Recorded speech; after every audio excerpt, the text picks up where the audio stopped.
함께 보실 하나님 말씀은 데살로니가 후서 1장 6절에서 10절까지 말씀입니다. 데살로니가 후서 1장 6절에서 10절까지 말씀입니다. 한 절씩 교독하겠습니다. 너희로 환난을 받게 하는 자들에게는 환난으로 갚으시고 환난을 받는 너희에게는 우리와 함께 안식으로 갚으시는 것이 하나님의 공이시니 주 예수께서 자기의 능력의 천사들과 함께 하늘로부터 불꽃 가운데 나타나실 때에 하나님을 모르는 자들과 우리 주 예수의 복음에 복종하지 않는 자들에게는 형벌을 내리시리니 이런 자들은 주의 얼굴과 그의 힘의 영광을 떠나 영원한 멸망의 형벌을 받으리로다. 함께 읽겠습니다. 그날에 그가 강림하사 그의 성도들에게 영광을 받으시고 모든 믿는 자들에게서 놀랍게 여김을 얻으시리니 이는 우리의 증거가 너희에게 믿어졌음이라. 아멘. 리딩 지저스, 오늘 함께 읽으실 본문 말씀은 데살로니가 후서 1장, 2장, 3장 말씀입니다. 어제도 말씀을 들으셨지만 데살로니가 교회는 사도 바울이 2차 전도 여행 때 설립했던 교회였습니다. 사도행전 17장 1절 이하 말씀에 보시면 사도 바울 일행이 데살로니가에 도착해서 유대인들의 회당을 찾아갑니다. 이곳에서 사도 바울은 약 3주간에 걸쳐서 안식일마다 회당에서 사람들을 가르쳤습니다. 성경을 풀어서 해석하고 십자가에 못 박혔다가 다시 부활하신 나사렛 예수가 성경이 말씀하는 그리스도이심을 밝히 증거했습니다. 그리고 그 결과로 데살로니가 지역에서 적지 않은 사람들이 그리스도인들이 되었습니다. 우리 사도행전 17장 4절 말씀 함께 읽어보도록 하겠습니다. 그 중에 어떤 사람 곧 경건한 헬라인의 큰 무리와 적지 않은 귀부인도 권함을 받고 바울과 실라를 따르나. 아멘.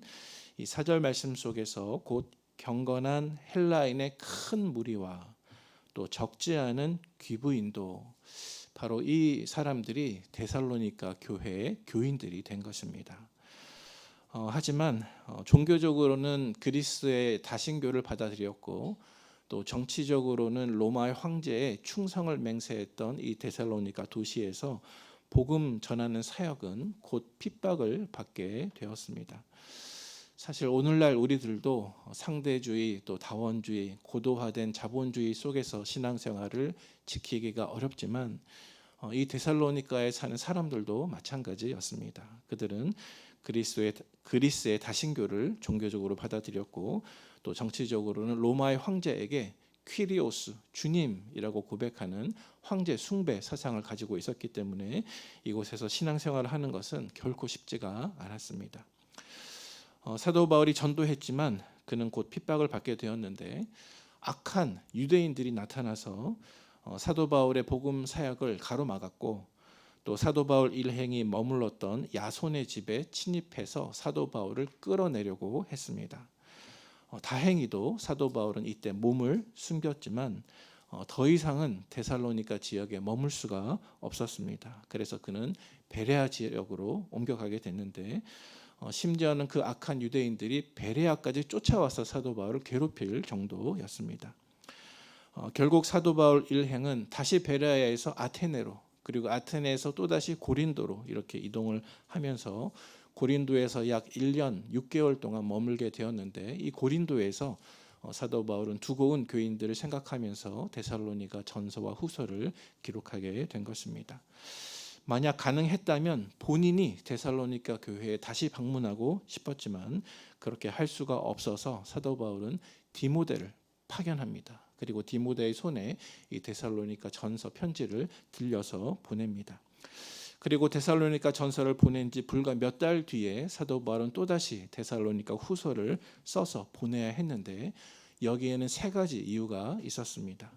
어떤 이유 때문이었을까요? 먼저 첫 번째로 데살로니가 전서를 쓴 지 불과 몇 달 만에 데살로니가 지역의 박해가 더욱 심해졌습니다. 그리고 두 번째로 거짓 교사들이 나타나서 잘못된 종말론을 퍼뜨렸습니다. 마치 우리나라의 이전에 다미 선교회가 그랬듯이 종말이 이미 왔다, 종말이 이미 와버렸다라고 주장한 것입니다. 또 세 번째로 그 잘못된 종말론의 영향 때문에 교회에 혼란이 오게 되었습니다. 어떤 사람들은 두려워하고 불안해했고, 또 어떤 사람들은 무책임하거나 나태해져서 성도의 본분을 잃어버리게 되었습니다. 그래서 이 세 가지 배경 각각이 오늘 우리가 읽으실 데살로니가 전서 1장과 2장과 3장의 배경이 되는 것입니다. 오늘 우리가 읽었던 본문은 데살로니가 후서 1장에 속한 본문입니다. 여러분, 오늘 본문 6절에서 7절 상반절 말씀을 한번 다시 읽어보도록 하겠습니다. 시작. 너희로 환난을 받게 하는 자들에게는 환난으로 갚으시고 환난을 받는 너희에게는 우리와 함께 안식으로 갚으시는 것이 하나님의 공의이시니. 아멘. 사랑하는 성도 여러분, 방금 읽은 이 말씀 속에서 하나님은 어떤 하나님이십니까? 하나님은 공의로우신 하나님이십니다. 하나님은 성도에게 환난을 받게 하는 자들을 환난으로 갚아 주십니다.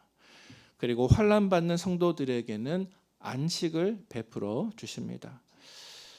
그리고 하나님께서 성도들에게 고난을 주시는 이유는 오늘 우리가 읽지는 않았지만 오늘 본문 바로 앞에 있는 본문 5절 말씀을 눈으로 보시면 성도가 하나님의 나라에 합당한 자로 여김을 받게 하기 위해서 고난을 주신다 말씀합니다.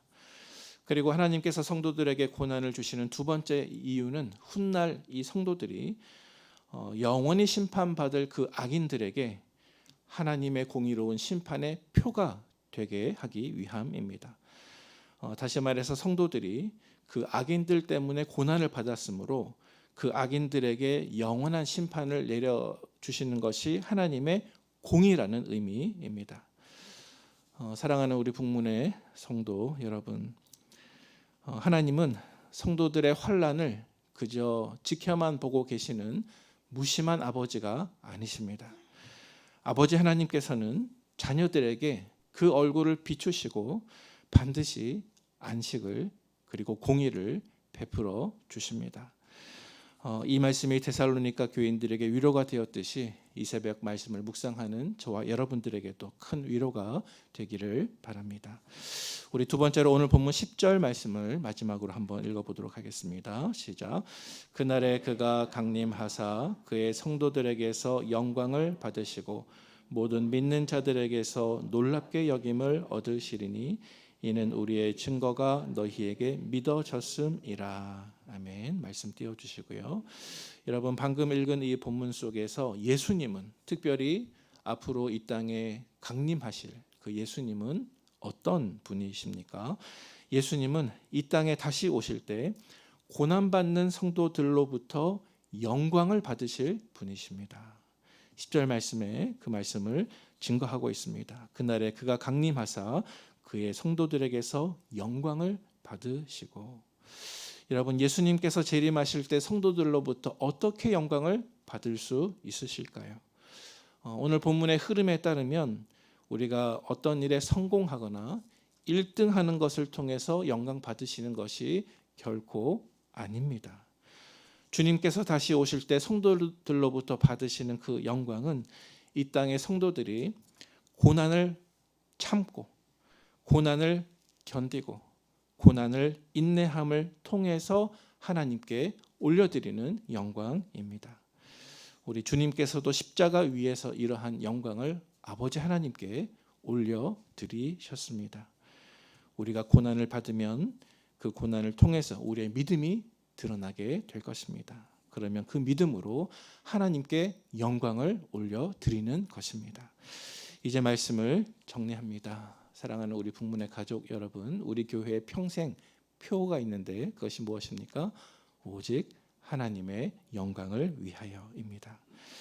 사랑하는 우리 북문 가족 여러분, 우리가 이 땅에서 받는 고난을 통해서 또 그 고난을 통해서 드러나는 우리의 믿음으로 오직 하나님께 영광을 올려드리는 우리 북문의 모든 가족분들 되시기를 주님의 이름으로 축원을 드립니다. 함께 기도합니다.